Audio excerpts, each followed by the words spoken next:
Hi everyone, hope you're doing well from wherever you're watching this channel, depending on your time zone. Now, President William Ruto is a very busy man. He is not busy doing the work for you. He is busy trying to retain his presidency and just make sure that he is in power. The other time, he was meeting members of parliament from ODM and UDA in what they refer to as a parliamentary group meeting at Karen, where Raila Odinga came with his team and he was with his team.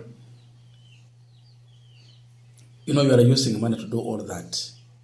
After that, today, Ruto also, he has decided to host a huge group of people that is referring to as leaders from Kiambu County at State House, Nairobi.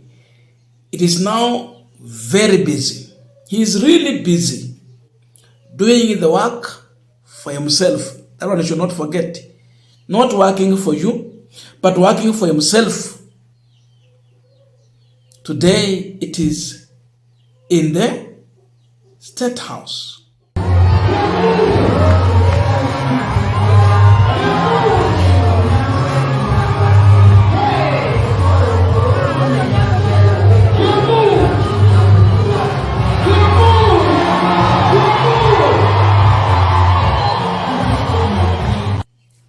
I said from the beginning that the president is busy working for himself. You will be wondering how. I mean, if you check on the photos coming from State House, you will see leaders being forced to lift up their hand with the two fingers showing two thumb. That is the signal. Some are even forced to lift their two hands and show the two fingers kuashiria two thumb. So imagine that is the all issue that took these leaders to State House in Nairobi. But as they go to State House, Rigathi Gachagua, after coming from the US, he had a message for the people of Mount Kenya and the Kenyan people at large, that we cannot bury the elephant with its horns. Hatuwezi zika ndovu na pembe. Lazima tung'oe ndovu pembe, alafu kisha tukamzike ndovu. That was Gachagua.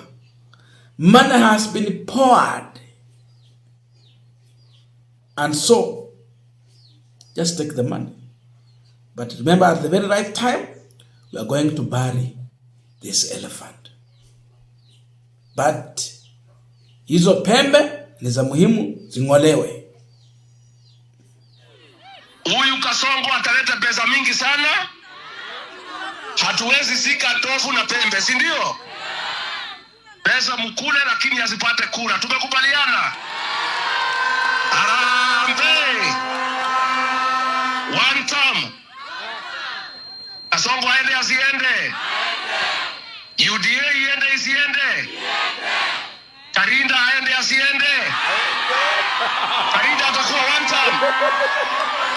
Karinda atakuwa one term. Having looked at the event at State House, can we then conclude and say that finally the people of Mount Kenya have listened to Gachagua and taken his advice seriously, that they went to State House so that they can remove the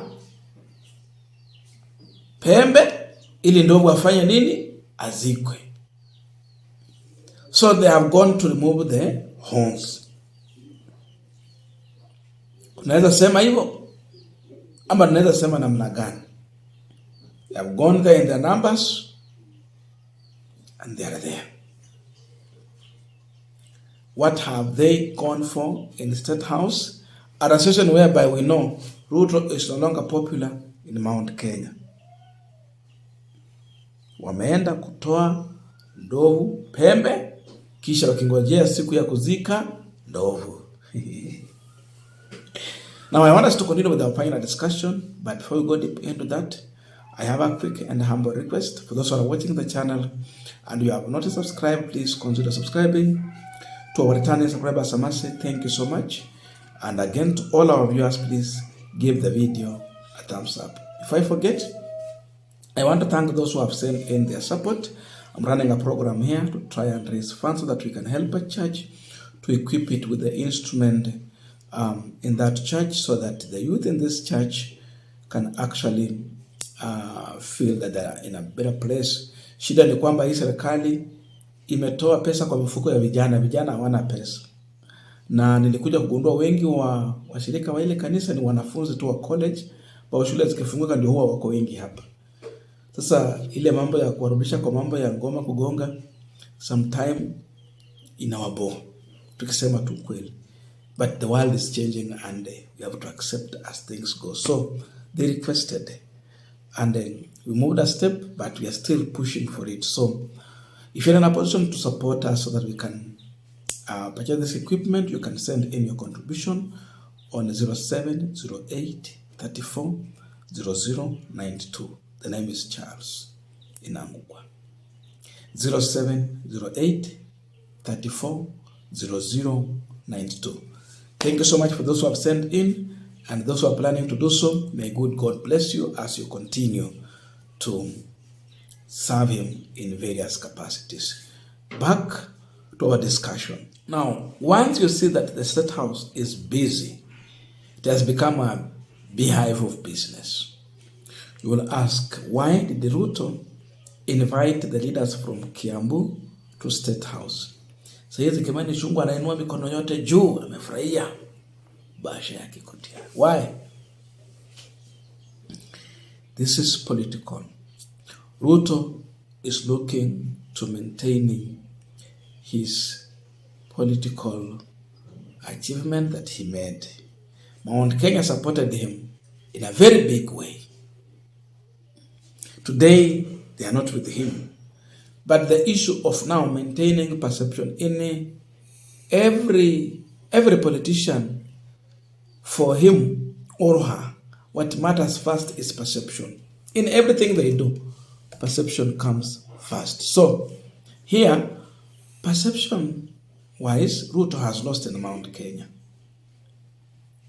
The perception is that Mount Kenya will not vote for William Ruto. It is disturbing him. That can be one of the major reasons why he called these leaders to State House, so that it can be seen that indeed Ruto had a cup of tea with leaders from Mount Kenya, and so Mount Kenya is behind him.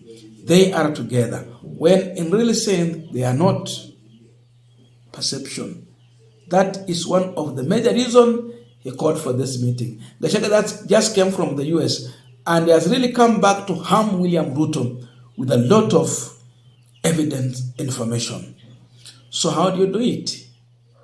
Bring Mount Kenya people to State House so that you can divert their attention from listening to the Gachagua and focus on Ruto hako hapa, kwa hivyo alikuwa na chai. Unajua these meetings si bure. Kila mtu mwenye ameenda State House hawezi toka na chini ya 5,000. Watu wa chini kabisa ni 5. Kama akina Kimani Ichung'wah wanainua mikono mbili juu, wanajua 100,000 is ready. Hao ndio wanasiasa. Sijui ni ngapi atafikishia wananchi kule chini. Perception. The other reason is that you want to divert the attention of Kenyans from the issue that Gachagua has raised. Corruption. Sasa tunaongea mambo ya corruption. Na hata wenyewe wakajianika.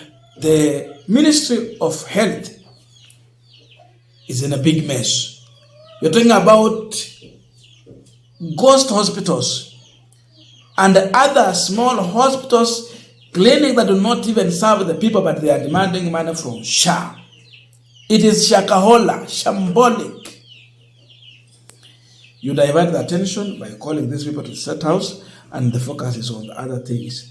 Right now, the president should be busy looking on how to deal with those who have messed up with SHA. But he's busy entertaining few leaders to create a perception at State House.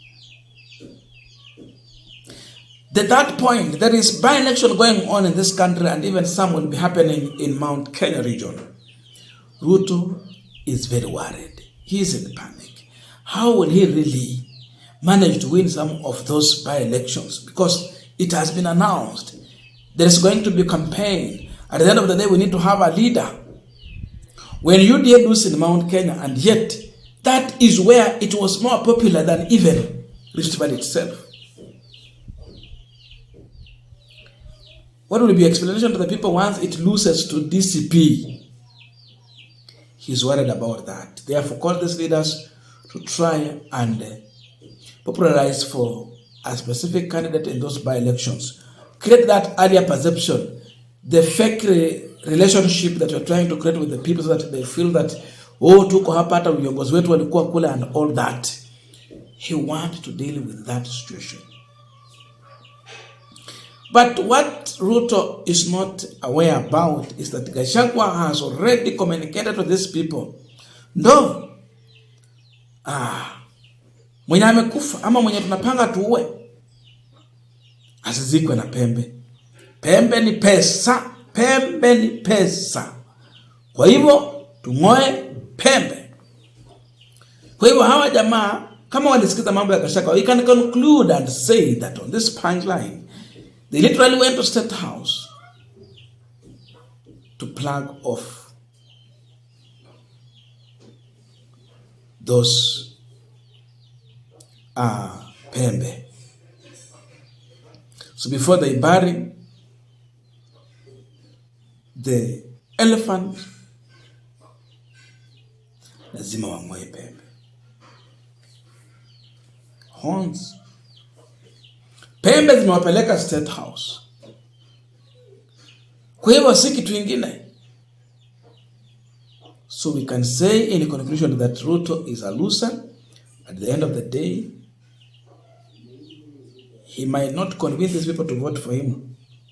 They know what they have gone for in State House. Some of these leaders will not be with William Ruto in the next year election.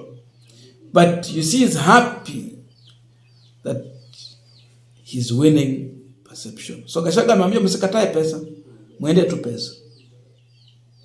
Lakini mjue ndio tutamuzika.